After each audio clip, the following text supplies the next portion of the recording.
누가복음 17장 11절부터 19절까지의 말씀을 같이 보았는데, 여기 10명의 나병 환자를 치료하시는 우리 주님에 대한 이야기가 거기에 나와 있습니다. 나병 환자 10명이 깨끗함을 받았다, 그런 말씀인데요. 10명이 깨끗함을 받았으니까 몇 말씀이에요? 10말씀입니다. 10명이 깨끗함을 받았으니까 10말씀, 깨끗한 10말씀 이렇게 되는 거죠. 깨끗한 10말씀이니까 딱 정해진 깨끗한 10말씀이죠. 왜냐하면 10명이니까 완전하다는 얘기예요. 손가락 다 펴보시면 몇 개예요? 손가락이 다 10개입니다. 이게 완전하다는 얘기고요. 발가락도 10개고요. 하나님이 그렇게 만드신 이유가 있겠죠. 그게 10말씀을 생각하라는 말입니다. 그러니까 10말씀, 완전한 10개. 그래서 10명의 나병 환자가 고침을 받았으니까 9명은 고침받고서 갔죠. 제사장한테 보이러 갔고요. 그 다음에 1명은 돌아와서 경배하고 예배를 드렸다. 엎드려서 경배했다는 영광, 하나님께 영광을 돌리면서 엎드려서 발 아래 엎드려 감사했다는 걸 보니까 예배를 드렸다, 이제 그런 말씀이거든요. 그러면은 9명은 예수님이 기다렸어요. 왜 안 오지? 이렇게 얘기했단 말이에요. 왜 안 오지? 그러면은 오기를 바랬다는 얘기잖아요. 그럼 고쳐놓고, 그럼 고쳤으면 됐지, 뭘 또 기다려요? 예수님이? 여기서 기다리는 이유가 있겠죠, 예수님이. 그러면 뭐 분명히 예수님 뭔가 이유가 있을 거야, 뭐 기다리는 거예요. 뭐 왜 딴 사람들 안 기다려 고쳐주고 그냥 보내더니 왜 이 사람들은 9명은 왜 또 꼭 기다려요? 이상하잖아요. 9명은 일부러 또 기다리잖아요. 이상하잖아요. 그래서 왜 기다릴까? 기다릴 수밖에 없는 예수님의 마음을 생각을 해봐야 되겠죠, 그죠? 예수님 마음을. 그러니까 왜 19명은 기다릴 수밖에 없을까, 예수님이? 그런 생각을 해보면, 9이라고 하는 거는 걔들이 돌아갔을 때 별 의미가 없구나 라는 걸 알 수 있겠죠. 무슨 말이냐면 9명은 고침받고 돌아갔는데 별로 의미가 없어요. 예수님은 1명이 돌아오니까 굉장히 거기에다가 의미를 부여했어요. 그래서 그 사람에게 뭐라고 그러냐면, 야, 9명 좀 어디 갔냐? 그렇게 물어본 거잖아요. 9명이 왔으면. 근데 그 9명은 듣지도 못했어요, 그런 말들을. 예수님이 얼마나 안 온 것에 대해서 서운하게 생각하는지도 몰라요. 그 9명은 전혀 모르고 그냥 사는 거예요. 1명만 이제 들은 거예요. 1명만. 9명이 참 왔으면 좋았을 텐데 걔들은 안 와가지고 나만 이렇게 칭찬받는구나, 이런 이제 생각을 하게 됐을지도 모르죠. 1명이 돌아왔을 때 예수님이 그 사람에게 뭘 줬어요? 구원을 줬습니다. 구원. 그러니까 9명이 안 돌아오니까 구원을 주나요? 진짜 고급적인 얘기인데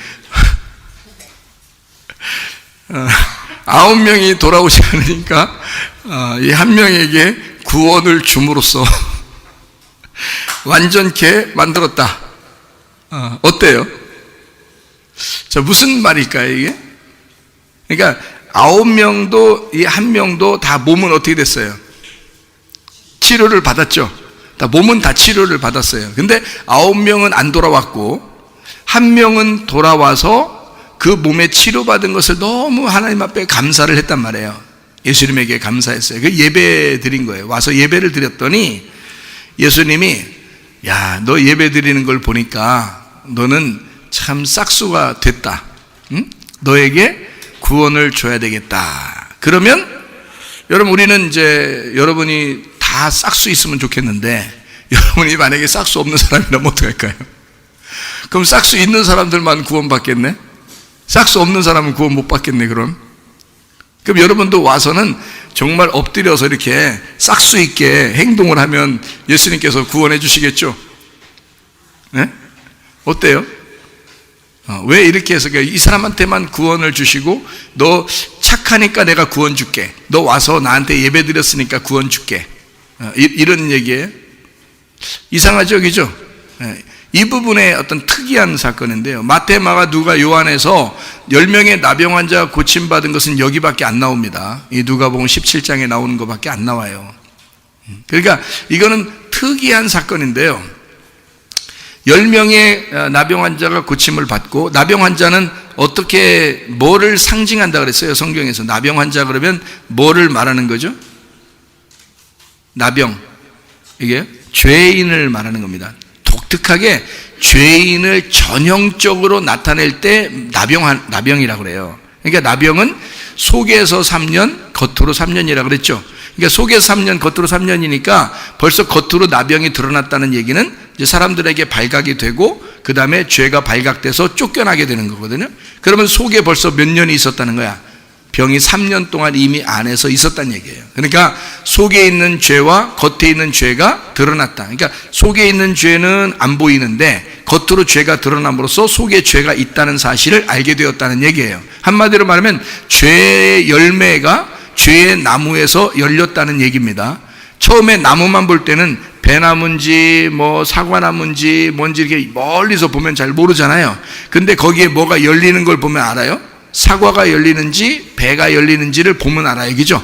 복숭아가 열리는지 배가 열리는지 사과가 열리는지 그 열매를 보면 알겠죠? 그 열매는 나무 하나에 열매가 보통 한 개가 열리나요? 나무 하나에 보통 열매가 하나. 야, 오늘 정말 이번 연도에는 특별하게 사과 하나 열렸다, 저 나무에. 이렇게 특별하게 배 하나가 열렸다, 복숭아가 하나 열렸다, 이런 데가 없더라고요. 그죠? 나무 보통 하나를 보면 여러 개가 열려요. 그죠? 그리고 이렇게 그 열매, 그러니까 사과가 열리는 걸 보면서 저 사과나무구나라는 걸 알게 되고, 배가 열리는 걸 보고 배나무, 복숭아 열리는 걸 보고 복숭아나무라고 한단 말이에요. 그러면 그 나무가 어떤 나무냐에 따라서 열매가 맺히는 거죠. 어느 시간이 되면 이게 열린단 말이에요. 그죠? 그냥 오늘 심었더니 오늘 열매 맺고 이러진 않잖아요. 그죠? 한참 시간이 지나고 그 시간이 지나면 열매가 나오기 시작한단 말이에요. 희한하죠, 그죠? 죄의 나무도 마찬가지예요. 죄의 나무가 이렇게 있으면요, 그게 죄라고 한다면 반드시 죄의 열매는 맺히게 되어 있습니다. 그래서 죄의 열매를 맺히는 것을 성경에서 뭐라면 범죄라 그래요. 범죄. 그러니까 원래 죄의 나무는 범죄의 나무가 아니라, 물론 그렇게 얘기할 수도 있죠. 범죄가 열리는 그런 나무다. 그러니까 죄의 나무다 그래요. 우리가 죄의 나무다. 그러면 거기서 범죄가 열리는 거예요. 열매가 열리는 거라. 그러면 원래 이게 열매가 열렸기 전까지는 저게 범죄의 나무인지를 몰랐죠. 그러니까 죄의 나무라고 하는 것이 그냥 나무였었는데 어느 날 시간이 지나니까 범죄가 열리더라는 거지. 그렇죠? 그러면 여러분 자신들은 어떤 사람 같았어요? 원래 죄인이죠. 죄인인데 가만히 두면 뭐가 열려요? 죄가 열린단 말이에요. 이게 나병이 똑같아요. 그래서 속에 나병 환자가 되잖아요. 속에서 나병 환자 어느 정도 시간이 지나야 한 3년 정도 시간이 지나면 그때부터 나병이 막 꽃처럼 피게 돼서 밖으로 나오기 시작하는 겁니다. 그러니까 이게 범죄하는 거죠. 이제 죄를 범하는 것을 보여지는, 감출 수 없는, 저 사람이 죄를 저렇게 짓는 걸 보니까 저건 죄인이구나 라는 것이 감출 수 없게 된다는 얘기예요. 그러니까 속에서 죄인이기 때문에, 죄의 나무를 가지고 있기 때문에 죄의 열매가 맺혀진다는 얘기예요. 그러니까 우리가 죄인이었을 때에 하나님께서 우리를 사랑하셔서 자기 아들을 보내서 우리를 대신에 죽게 하셨다. 그게 하나님 아버지의 사랑이라, 이렇게 말을 하죠. 로마서 5장 8절에. 마찬가지로 우리가 원래 착해서 하나님이 우리를 위해서 구원하신 것이 아니고, 우리가 원래 죄인이었는데 나무가 죄의 나무예요. 그 죄의 나무가 성경에서는 어떻게? 선악과 나무라 그래요. 그러니까 선악과 나무를 가져서, 선악과 나무의 특징이 뭘까요? 여러분이 죄를 가지고 있다는 것을 어떻게 알 수 있어요? 이상한, 나는 살인도 안 하고 도둑질도 안 하고 욕심도 안 부리는 것 같은데 나는 죄인이야? 그럼 내가 뭐 나 죄인 아니야. 예수님께 회개했기 때문에 난 죄인 아니야. 근데 가만히 두면 또 죄가 스물스물 올라온단 말이죠. 왜 이게 죄가 스물스물 올라올까? 그 선악과를 먹었다는 사실을 내가 인식하고 날마다 그 선악과에 대해서 내가 회개하는 마음을 가져야 된다는 건데요. 이게 이제 죄로부터 돌아서는 회개의 마음인 거거든요. 그러니까 그걸 안다는 거죠. 우리는 선악과를 이미 먹은 자들이에요. 선악과 먹었다는 사실을 아는 사람들에게만 생명나무의 열매가 주어지는 거거든요. 그러니까 그냥 생명나무 열매를 주는 게 아니에요. 선악과 나무를 먹었다고 인정하는 사람에게만 생명나무를 주는 거예요. 그래서 선악과 나무를 먹었다는 사실을 어떻게 알아요? 가만히 두면 죄를 짓더라는 거죠. 회개했는데도 죄를 짓더라는 거죠. 왜냐하면 이게 선악과 나무를 먹었기 때문에 우리 자신이 선악과 나무이기 때문에 그런 거예요. 자신이 선악과 나무니까. 그래서 죄가 속에 있는데 이것이 겉으로 범죄함으로 드러나는 거죠. 자기는 그렇게 안 하려고 해도 그것이 나타나는 거예요. 자, 선악과라는 게 특징이 뭐예요? 선악과, 이게 특징이 뭐예요? 선악과라고 써있지 않죠, 성경에. 선악과라고 써있지 않아요. 선악을 알게 하는 지식의 나무라 그렇게 되어 있죠. 그러니까 선악을 알게 하는 지식의 나무예요. 그게 정확한 번역입니다. 선악을 알게 하는 지식의 나무, 이게 선악과예요. 그러면 선악을 알게 하는 지식의 나무니까 여러분이 와가지고는 선과 악을 어떻게 분명히 구분하겠어요, 안 하겠어요? 하죠. 선악을 구분합니다. 자, 부부가 결혼을 했어요. 둘이 결혼할 때는 정신없이 눈 감고 결혼해버렸잖아요. 사랑한다고 생각해서. 결혼하고서 두 눈을 부릅뜨고 보니까 뭔가 좀 남편이 부족한 게 있어요, 없어요? 있어요. 자, 아내가 부족한 게 좀 생겨나요, 안 생겨나요? 생겨나요. 자, 그걸 어떤 눈으로 보기 시작한 거예요? 선악의 눈으로 보기 시작한 겁니다. 처음에는 좋았는데 정신없어서 그냥 몰랐는데 1, 2년 지나고 3, 4년 지나니까 이제 점점 눈이 떠지는 거예요. 그래서 눈이 떠져가지고 부족한 점이 보여. 기분 나쁜 점도 보이고, 그렇죠? 그러니까 사람들이, 결혼한 사람들이 다 미리 먼저 결혼한 사람들이 결혼할 사람들을 보고 다 뭐라 그래요? 너도 결혼해봐라. 결혼해봐. 다 알아. 좀만 지나봐라. 우리는요 너무너무 사랑해서요 이렇게 결혼을 그려. 좀만 지나봐. 다 알게 돼. 다 그놈이 그놈이고 그 여자가 그 여자요. 다 알게 돼. 이제 그거를 결혼해본 사람은 다 아는데 결혼 안 해본 사람은 그게 안 보여 아직. 그게 뭔지 구분이 안 돼. 근데 결혼할 때가 뭐냐면 선악과 먹는 날이에요. 결혼하면서 딱 알게 되는 거야. 그때부터 이제 점점 그 달콤했는데 나중에 점점 이것이 무엇인지를 알게 되는데요. 선과 악을 알게 하는 지식의 나무를 딱 먹게 되는 순간 뭐가 되냐면 사람이 어디에다 던져지느냐? 경쟁사회에 던져집니다. 그리고 비교하는 의식에 던져지는 거예요. 그래서 선악과를 먹었다는 사실을 여러분이 겉으로는 몰라요. 도둑질도 안 하고 살인도 안 하고 간음도 안 하니까 모르는데 속에는 뭐가 있느냐? 비교의식이 반드시 있습니다. 비교의식이죠? 경쟁의식이 반드시 있습니다. 자, 경쟁에서 지고 싶어요? 이기고 싶어요? 네. 남편하고 아내하고 둘이 사랑해서 결혼했는데 지고 싶어요? 이기고 싶어요? 이상하죠? 왜 이기고 싶죠? 왜 남편이 아내가 결혼했는데 사랑스러워서 결혼했는데 왜 이기고 싶을까? 자기가? 지면 안 되나? 자, 탁구를 쳤어요. 축구를 했습니다. 막 골인을 넣으면 와 좋아합니다. 자, 골인을 먹은 사람들은 와 막 이럽니다. 골을 넣은 사람들은 와 그럼 왜 그래요? 관중들도 두 파가 나누어져서 골인을 넣은 파는 와 그러고요, 골인을 들어간 편은 와 막 이래요. 왜 그렇게 될까요? 자기가 꼭 골 먹은 것 같은 거예요. 그죠? 골 넣은 사람들, 팬들은 자기가 골을 넣은 것 같은 거예요. 왜? 자기가 그쪽 편이 됐다는 거죠. 그죠? 이쪽은 이쪽 편이 됐다는 거예요. 자, 자기도 모르게 의식적으로 이거를 편을 나눈 거죠. 자, 골인을 상대편이 팍 넣었어요. 그래서 우리가 골을 탁 먹었어요. 와! 이런 사람이 있어요, 없어요? 그러면 자기 혼자 와! 이러고 옆에 사람들이 와! 근데 옆에 사람이 와! 이러고 있으니까 옆에 사람이 다 쳐다봐, 안 쳐다보겠어요? 그럼 거기서 맞을 수도 있죠. 근데 사람들이 다 와! 하는데 자기는 골을 넣기 때문에, 골 넣은 편이니까 골 넣었는데 와! 그러는데 이 사람은 와! 막 울고 막 이래 봐요. 그래서 이상하게 보겠죠. 그러니까 편을 먹었어요 벌써. 그죠? 꼬리를 먹었을 때 기분 좋아하는 사람이 몇 명 될까? 이상하죠?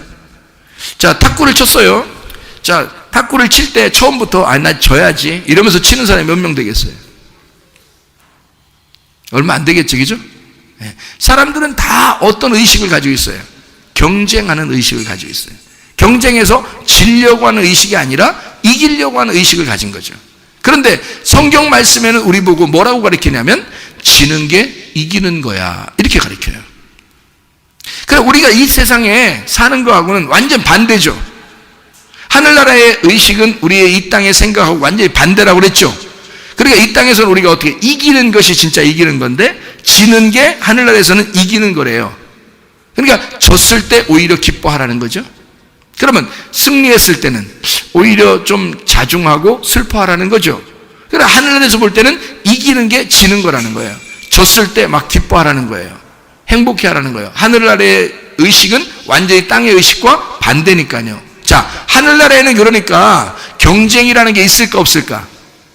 없는 거야. 이 땅에는 경쟁이 있어요 없어요? 반드시 있는 거예요. 그러면 이 땅의 경쟁 의식을 가지고 막 살아가는 걸, 이걸 뭘 먹었다 그래? 뭘 먹었다 그래? 선악을 알게 하는 지식을 먹었다, 그 말이에요. 경쟁을 해서 이기면 착한 사람이고 지면은 나쁜 사람 되는 거야, 이 땅에서는. 비교를 해서 저 사람이 나보다 더 잘났으면 어떻게 해요? 사람들요, 여자들 놀랍습니다. 화장술이 놀랍습니다. 여자들요. before after라는 말 있죠. before after. 화장하기 전과 화장한 후에. 그래서 어떤 남편이 결혼을 하고 화장을 지운 여자 보고 다른 여자인 줄 알고 밖으로 나갔대요. 다른 사람인 줄 알고, 얼마나 놀랬겠어요. 사랑해서 결혼했는데 다른 여자가 누워있는 거예요. 그러니까 너무 놀라서 이 사람 밖으로 나갔답니다. 자기도 모르게 맨발로. 실제로 있었던 사건이에요. 여러분, 이게 얼마나 이게 발달했으면 화장하기 전과 화장한 후가 너무 다른 거예요. 자, 사람들은 자기를 포장해요. 왜? 예, 다른 사람과 비교하기 때문에 그렇습니다. 예를 들어서 자기 혼자 에덴 동산에 살고 있다면 어떨까요? 그게 이쁜 건지, 그게 못생긴 건지, 그게 뚱뚱한 건지, 그게 날씬한 건지, 그게 키 큰 건지, 그게 키 작은 건지, 그거 알아요? 에덴 동산에 아담과 하와가 키가 60cm였어, 둘 다. 목사님 봤어요? 못 봤어요. 그냥 제가 지어낸 얘기예요. 그냥 60cm씩이라고. 그러면 그때 당시에 그럼 좀 더 올려줄까? 아담과 하와 키가 1m씩이었어. 어때? 알아요, 여러분? 성경에 나와 몇 센치시라고? 안 나와요. 그런데 우리는 그 사람들이 어떤지 잘 몰라. 그냥 그 사람들은 그냥 그게 원래 그냥 자기들 삶인 줄 알아요. 왜냐면 아무도 없으니까. 그렇죠? 그런데 지금에 와서는요, 사람들이 다 어떻게 해요? 비교 의식을 가져요. 그리고 선악과를 먹고 난 다음에는 그렇게 하나도 둘 다 벗었는데도 안 부끄러웠었는데, 선악과를 먹고 난 다음에 바로 어떻게 해요? 둘만 있는데 어머 그래요? 왜 그래요? 어머 그래. 야, 아담과 하와 둘이 있는데 뭘 어머야. 이상하잖아요. 벌써 뭐가 딱 생겼다는 거예요. 선악과를 먹자마자 비교의식이 생기고 경쟁의식이 생기고 뭔가 부끄러워진 것이 생각난 거예요. 자, 그 전에는 전혀 안 부끄러운데 지금은 부끄러워졌단 말이에요. 자, 왜요? 사람들이 경쟁을 왜 해요? 왜 비교를 해요? 자기 열등감을 갖습니다. 어떤 사람이 막 교회에서 열심히 기도하면은 저 사람 열심히 기도하는가 보다 이렇게 하면 되잖아요. 경쟁을 해.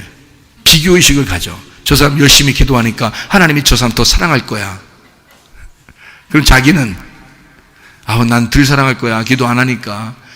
이거 한번 내가 비교해서 나도 하나님 사랑을 받아야지 하면서 열심히 막 자기도 기도해요. 뭐 먹었어서 그래요? 선악과 먹어서 그래요. 여러분, 자녀들이 5명이 낳는데, 5명을 자녀들 낳는데 그 5명 자녀가 엄마 아빠한테 잘 보이려고 서로 경쟁을 한다면 엄마 아빠가 어떻게 될까요? 뭐라고 생각할까요? 근데 그 중에서 장애 아이가 있었어. 그럼 얘는 아무리 경쟁해도 형들이나 누나들에게 될 것이 안 돼. 비교가 안 돼. 그러면 엄마 아빠는 그럼 경쟁을 해서 얘들이 경쟁을 해서 엄마 아빠한테 잘 보이려고 막 이렇게 막 그 애쓰는 모습 볼 때 장애 아이를 생각할까 안 할까? 장애 아이를 생각할 거예요, 그죠? 그러면 얘들은 엄청 경쟁하면서 엄마 아빠한테 잘 보이려고 하지만 엄마 아빠의 마음은 다 어디로 가 있어? 장애 아이한테 가 있어. 그래서 얘들한테 뭐라 그래? 니네들 그렇게 하지 마라 그래. 얘가 속상할까 봐 니네 그러지 마라 그래. 왜? 하나님은 선악과를 드신 분이 아니니까. 선악으로 자녀를 보는 게 아니니까. 하나님은 생명으로 아이를 보는 거니까, 자녀를. 하나님은 생명으로 우리를 보니까 경쟁을 시키고 싶지가 않아요. 이해가 됩니까?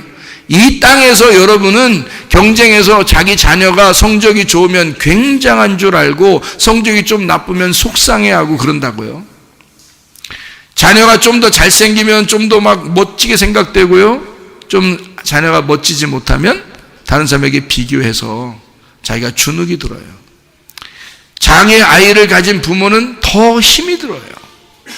왜냐하면 자기가 내세울 게 없는 거야. 자기 자신이 자녀 같은 거야. 그래서 자기 자녀가 자기 같으니까 내세울 게 없는 거예요. 자, 만약에 아담과 하와처럼 처음에 에덴 동산에 던져진 우리였다면 그런 비교 의식이 있을까? 없어요. 근데 누구를 보고 비교하는 거예요? 내 자녀들의 친구들을 보고 비교한 거고, 내 수준의 부모들, 자녀를 가진 부모들의 심정, 심리 상태를 보고 그들과 비교한 거죠, 자기가. 그렇죠? 비교하니까 내 자녀를 어떻게든지 끌어올려야 되겠어. 그래서 다른 자녀보다 훨씬 아이가 잘 자라는 것 같고, 성적도 좋고, 머리도 좋고, 공부도 잘하는 것 같고, 똘똘하고 그러면 굉장히 자부심을 느낍니다. 근데 그렇지 못한 아이가 된다면 내 자녀가 막 속상합니다. 자기가 그렇게 된 것처럼 가슴을 치면서 속상해하고 혼자 있을 때 웁니다. 그렇죠? 왜 너는 다른 아이들처럼 못하니? 라고 그러죠. 뭘 잡수셨어? 뭘 잡수셨어요? 선악과 잡수셨어요. 비교한 거야. 교회 와가지고 교회 와서도 또 그런 선악과 잡수신 행동들을 하십니다. 서로 비교하고 서로 경쟁하고 서로 열등감 가지고 서로 우월감 가지고 그럽니다. 그게 교회냐고요? 교회 그렇지 않습니다.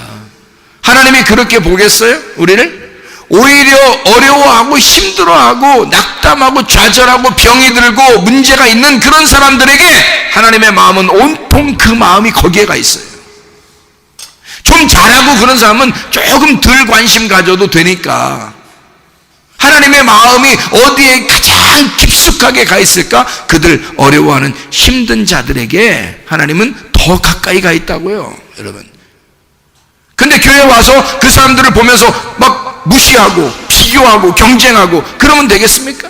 근데 그 사람들은 또 더 잘하는 사람들을 보면서 막 열등감 가지고 더 잘해보려고 하고, 그 노력하는 그 자체가 애쓰는 거야.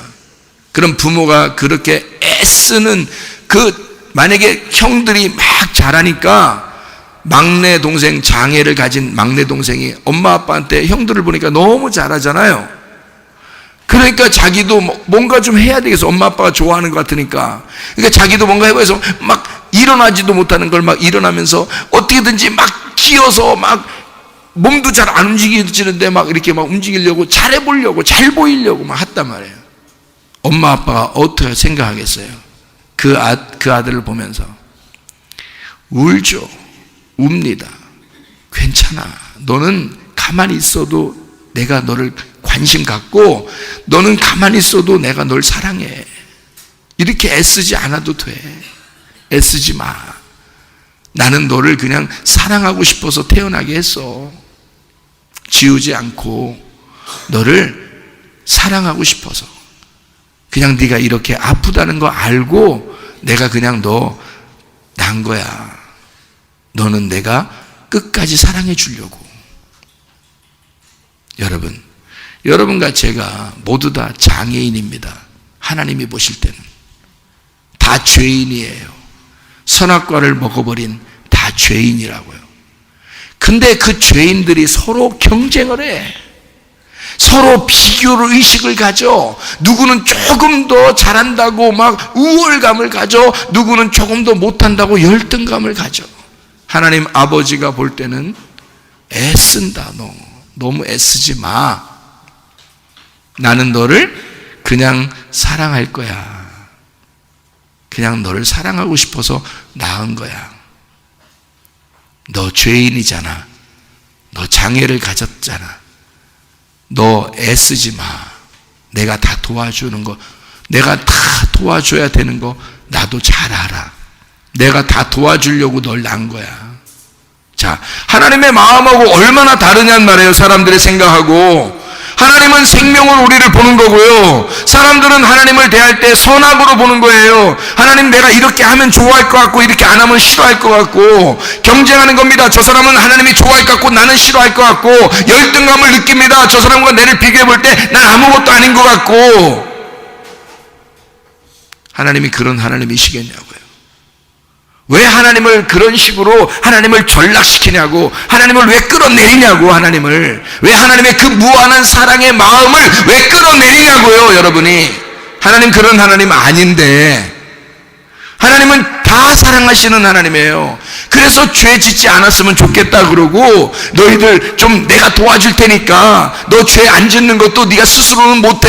그러니까 내가 믿음으로 들어가야 돼. 네 속에 내가 생명으로 들어가야 돼. 내가 너를 많이 사랑해 줄게. 그러면 그 사랑이 들어오면 사랑이 속에서 폭발돼서 그 사랑의 에너지, 그 힘이 너를 일으켜 세울 거야. 그러면 그것이 움직이는 거야. 그러면 하나를 해도, 손가락 하나만 움직여도 너 감사. 하나님 막 울어. 너무 좋아서. 눈만 껌뻑껌뻑 해줘도 하나님이 막 좋아해. 이 아이는 하나님만 집중하니까, 내가 장애를 가진 걸 아니까, 내가 죄인이라는 걸 아니까 하나님만 집중하는 거예요. 하나님 아버지 없으면 못 사는 거예요, 자기는. 근데 여러분은 하나님 없어도 살아가려고 그래요.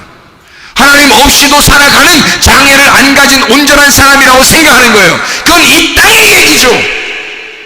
땅의 운명을 가진 자들, 땅에서 살아보려는 자들이잖아요. 근데 하나님은 그렇지 않다. 우리를 보실 때 다 장애를 가진 자들로, 죄인들로 보는 거예요. 그럼에도 불구하고 내가 너를 낳은 것은, 내가 너를 이 땅에 살게 하는 것은 내가 충분히 너를 사랑할 수 있기 때문이다. 그래서 우리가 태어난 것입니다. 부족함에도 불구하고. 그러니까 부족할수록, 연약할수록, 그걸 깨달으면 깨달을수록 하나님의 사랑을 받는 거예요. 그 하나님의 사랑 받는 걸 알게 되는 거예요. 그러니까 우리는 비교 의식에서 벗어나라 이 말이에요. 왜 학생들 보고 비교하라고 그러고 왜 학생들 보고 경쟁하라고 하느냐 이거야. 왜 청년들 보고, 왜 직장인들 보고 경쟁하라고 그러느냐. 그건 세상에서 하는 이야기예요. 하나님이 하는 이야기는 아니라는 거죠. 왜 하나님이 꼭 그렇게 원하는 것처럼 얘기하느냐 이거야. 그래서 성공하면 굉장히 좋아하고, 돈 많이 벌면 굉장히 좋아하고, 공부를 잘하면 굉장히 좋아하고, 자기를 어떻게 꾸며서 사람들이 예쁘다 그러면 굉장히 좋아하고. 하나님의 사랑이 있으면 되는데, 그리고 자기를 사랑해 주는 사람이 있으면 되는 거예요. 적어도 가족들은 사랑하잖아. 그죠? 적어도 남편은 사랑해 주잖아요. 적어도 아내는 사랑해 주잖아요. 그러면 되는 거야. 이 땅에 자기를 사랑해 주지 않는 사람이, 자기를 사랑해 줄 사람이 한 명도 없는 사람은 없어요. 누구라도 사랑할 수 있도록, 또 사랑받을 수 있도록 하나님이 만들어 주신 거야. 그게 하나님의 배려예요. 그게 하나님의 사랑이라고. 우리 아내에게는 내가 사랑입니다. 그러니까 하나님은 나를 우리 아내에게 주신 거예요. 그래서 우리 아내를 깊이 사랑하라고, 그냥 즐겁게 여기고 기뻐하고 사랑하라고. 그래서 나 때문에 우리 아내가 즐거워하라고, 우리 아내는 나를 위해서 나의 행복이 되라고 하나님이 주신 거라고요. 나를 사랑하라고 주신 거라고요. 그러니까 서로가 사랑하는 것, 그렇게 사랑받고 사랑하는 것이 하나님의 마음이다. 하나님이 우리에게 어디 보여요?